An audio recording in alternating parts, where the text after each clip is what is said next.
En esta entrega vamos a ver el motivo de algo que hemos estado aplazando, que es por qué antes de que conociéramos las clases todas las funciones tenían la palabra static y ahora de repente nada es static. Pues la idea está en que la palabra static se puede aplicar tanto a métodos, funciones, como a atributos, variables. Cuando la aplicamos a un método dentro de una clase, quiere decir que ese es un método de clase. Un método de clase es un método que se puede usar sin necesidad de aplicárselo a un objeto concreto. Ahora haremos un primer ejemplo para ver a qué se refiere eso. Y la palabra static, si la ponemos delante de una variable, de un atributo, quiere decir que será un atributo de clase. Quiere decir que es posible usarlo sin necesidad de crear un objeto, pero además, si se usa de un objeto, tendrá el mismo valor para ese objeto y para todos los objetos de esa clase. Nuevamente haremos también un ejemplo para ver de qué va eso. Vamos a empezar por el ejemplo de los métodos estáticos. Para ver un ejemplo de métodos estáticos, vamos a partir de un fuente vacío y vamos a hacer algo muy sencillo. Vamos a hacer una clase que se va a llamar duplicador y va a tener un único método, que va a ser el método duplicar, que va a recibir un número entero y devolverlo multiplicado por 2. Entonces, ese sería un método public.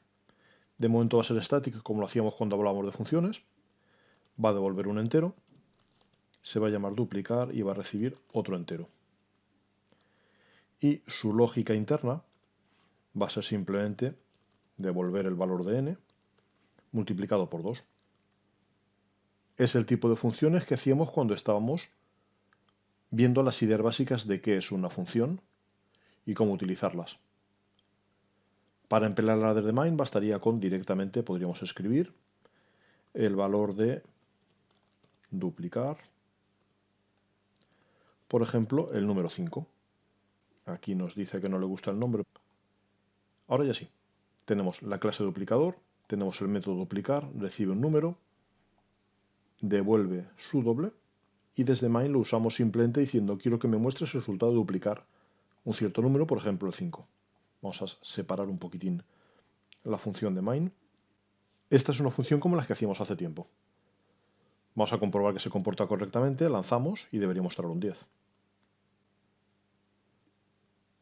Efectivamente. Vamos a hacer un primer cambio, que es el separarlo en dos clases. Vamos a tener nuestra clase duplicador y vamos a tener main no dentro de esa misma clase, sino dentro de otra clase distinta que sea el programa de prueba.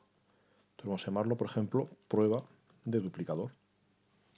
¿Qué ocurre en este caso? Como ahora tenemos una clase por aquí y otra clase distinta por aquí, ya no sabe lo que es duplicar. En ese caso, la primera alternativa es decirle este duplicar pertenece a otra clase, pertenece a la clase duplicador. Entonces copiamos el nombre de la clase duplicador, lo ponemos aquí, y esta sería la forma de utilizar desde otra clase un método estático, un método de clase. No nos ha hecho falta crear un objeto de la clase duplicador, no nos ha hecho falta instanciar esa clase, sino que lo hemos usado directamente. Pero eso sí, al estar en una clase distinta, hemos tenido que usar el nombre de la clase como prefijo, cosa que no ocurría cuando nuestro main estaba en la misma clase que las funciones que estábamos creando. Como caso contrario, ¿qué ocurriría si esta función no fuera static? Los cambios son mínimos, pero hay que tenerlos en cuenta. Ahora ya no puedo usarla directamente, ni anteponiendo la palabra duplicador, el nombre de la clase, ni por supuesto poniendo duplicar porque está en otra clase. En este caso lo que tengo que hacer es crear un objeto de esa clase duplicador, es instanciar la clase duplicador. Entonces diré quiero un duplicador, lo voy a llamar por ejemplo d, y va a ser un nuevo objeto de la clase duplicador. Y ahora sí que podría decir quiero usar ese objeto d para duplicar el valor de 5. El comportamiento va a ser el mismo que en el primer caso, vamos a comprobarlo. Pero en este caso, como no es estático, nos hemos visto obligados a crear un objeto de esa clase y a emplear ese objeto de esa clase. Por eso una primera diferencia entre usar estático y no usarlo puede ser simplemente la pereza o el tamaño del proyecto. En proyectos pequeños, o si no queremos perder mucho tiempo, Basta con poner static y no tendremos que crear objetos de esa clase.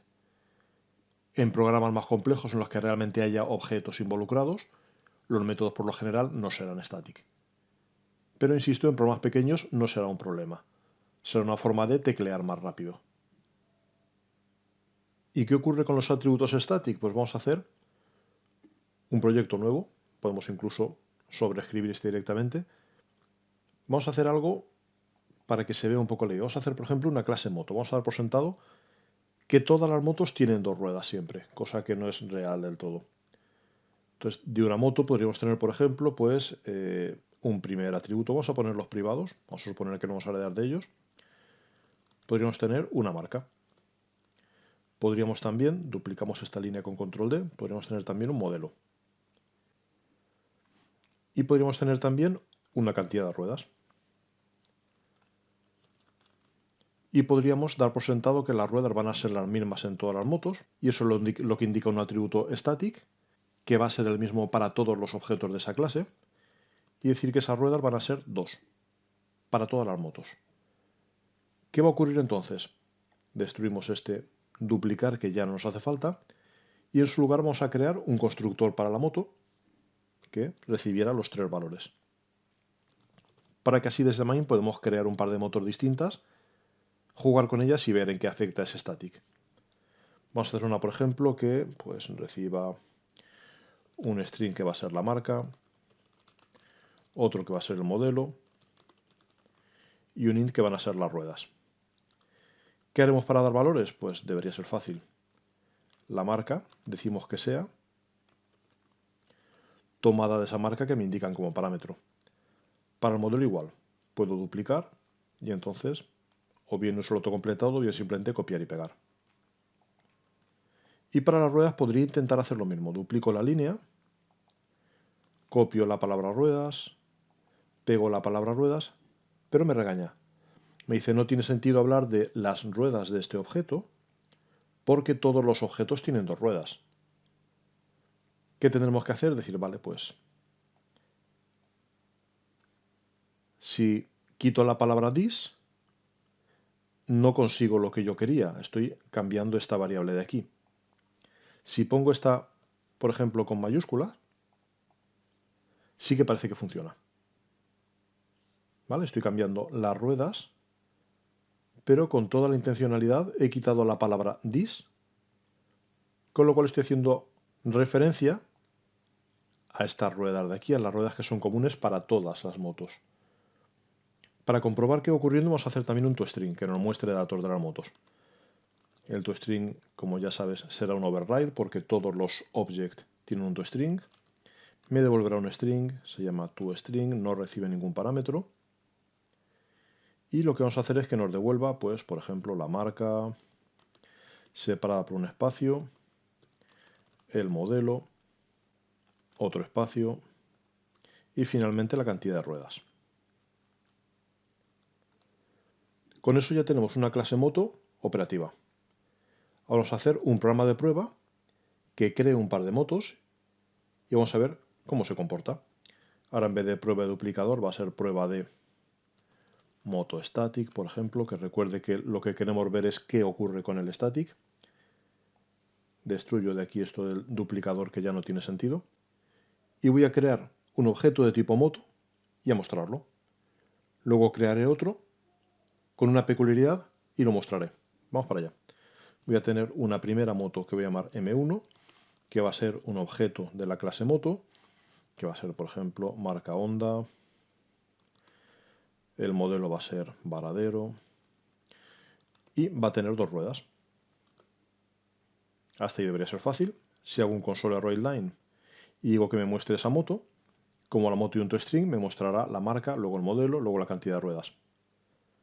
Ahora vamos a hacer una segunda moto. Voy a tener otra moto, voy a llamarla M2. Va a ser un nuevo objeto de la clase moto. Y aquí voy a hacer una cosa rara. Voy a crear una moto de 3 ruedas. Hay varias en el mercado. Una, por ejemplo, si no recuerdo mal, es la Yamaha Niken. Voy a decir que tiene 3 ruedas. Y voy a decir que me la muestre. Me falta el punto y coma. Ahora sí. Que me escriba también que es M2. Y ahora para rizar el rizo vamos a decir que me muestre lo que es M1. ¿Qué podríamos esperar? Pues que me diga que mi Honda Varadero tiene 2 ruedas, que mi Yamaha Niken tiene 3 ruedas y finalmente que me vuelva a decir M1, o sea mi Honda Varadero que tiene 2 ruedas. Vamos a lanzar el programa.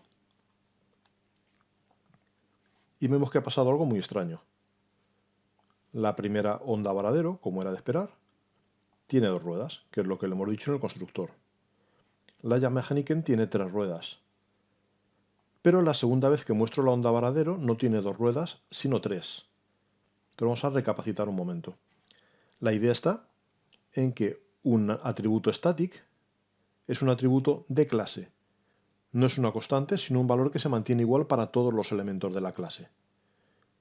Eso quiere decir que si yo creo una moto de 2 ruedas, todas tienen 2 ruedas. Pero si, como he hecho aquí, creo una moto de 3 ruedas, todas pasan a tener 3 ruedas. ¿Vale? Es un efecto un poco extraño. Por eso insisto, en el mundo real es muy poco habitual, en problemas reales, que haya atributos static. Porque en el mundo real ni todos los coches tienen 4 ruedas, ni todas las motos tienen 2 ruedas, ni desafortunadamente todas las personas tienen 2 brazos o 2 ojos, por poner un ejemplo un poco más cercano. ¿Vale? Entonces la idea del static sería eso, una variable que no es que sea constante, sino que tiene el mismo valor para todos los objetos de la clase. Se puede modificar, pero si se modifica, cambia para todos los objetos a la vez. Aún así tiene algún uso real, por ejemplo, en algunos juegos me viene a la cabeza el Space Invaders en el que todos los enemigos se mueven a la vez a la derecha o a la vez a la izquierda. Casos como esos en los que todos tienen la misma velocidad se podrían solucionar hasta cierto punto con variables static. Pero en problemas reales, cuando usemos objetos, será muy poco frecuente usar variables static, igual que será muy poco frecuente usar métodos static. Como ejercicio propuesto, vamos a crear una clase llamada pseudorandom. Va a ser un falso número aleatorio. Falso en el sentido de que vamos a obtener un número del 0 al 999 simplemente mirando los milisegundos del reloj. Eso es algo muy previsible porque si sacas dos números al azar, es muy fácil que si no son exactamente el mismo valor, como no sean valores muy cercanos. Pero a cambio es algo muy fácil de conseguir porque solo tendrás que mirar del datetime.now el valor de millisecond, que son los milisegundos de la hora actual. Por supuesto, tendrás que crear un main para probarlo.